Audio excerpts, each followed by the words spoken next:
Nah itu yang terjadi teman-teman, benar-benar aneh tuh. Entah itu makhluk goib atau apa, nggak ngerti saya. Oke, assalamualaikum warahmatullahi wabarakatuh.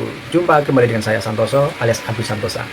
Oke teman-teman semua, saya akan lanjutkan true story ya tentang cerita di masa kecil yang penuh dengan keindahan ya, banyak kesenangan kalau kita kenang saat ini ya.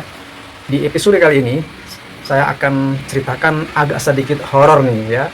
Nah, jadi ceritanya ketika saya khitanan atau sunat ya. Jadi gini teman-teman, ketika saya naik kelas 2 SD ya dari Jakarta, SD Kuningan Timur, Setiabudi Jakarta Selatan, itu kelas 2 saya pindah pulang kampung ke Pekalongan ya. Nah dengan niat di sana tuh sunat ya, mau sunat karena sudah waktunya lah gitu ya. Nah jadi ceritanya ketika hari hanya kita sunat ya, biasalah rame biasalah gitu ya, teman-teman pada datang ya. Tapi saya kan modelnya kan orang pemalu ya, malu-malu gitu. Ya gitu deh ya. Nah singkatnya gini teman-teman, ketika sudah hari kedua atau ketiga kalau nggak salah ya. Nah kalau di kampung sunat itu kan pakai kain sarung ya. Nah kemudian burungnya dijagain pakai kulit kelapa itu yang dibersihkan supaya bisa mendongkrak gitu ya, supaya sarungnya nggak nempel ke burung seperti itu, burung perkutut. Ya jadi seperti itu ya. Nah suatu saat ketika saya tidur ya, jadi biasa kalau tidur ditungguin sama mbah saya ya, mbah kakung gitu ya, karena saya tinggalnya sama simbah lah ya di kampung gitu.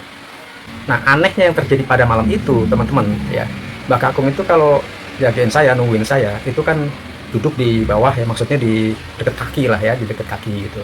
Nah itu udah biasa tuh mbah kakung seperti itu. Nah suatu saat tengah malam gitu ya, saya terjaga tuh, bangun gitu ya, melek gitu, ngelihat mbak saya lagi nungguin ya di dekat kaki saya gitu kan, nungguin supaya takut kalau sarungnya nempel di burung yang masih basah gitu kan ya. Nah jadi ceritanya ketika saya lihat mbak saya lagi nungguin tuh ya di dekat kaki saya tuh, oke saya biasa ya, tenang aja gitu ya. Tapi yang anehnya ketika saya menoleh ke kiri ya di tempat tidur, itu mbah saya lagi tidur. Jadi mbah kakung saya lagi tidur. Nah saat itulah saya teriak, mbah kakung, ada simbah di situ, ada simbah di situ. Keringatnya saya luar biasa ya karena takut gitu ya. Nah akhirnya pada bangun tuh ya. Nah ternyata ya nggak ada apa-apa.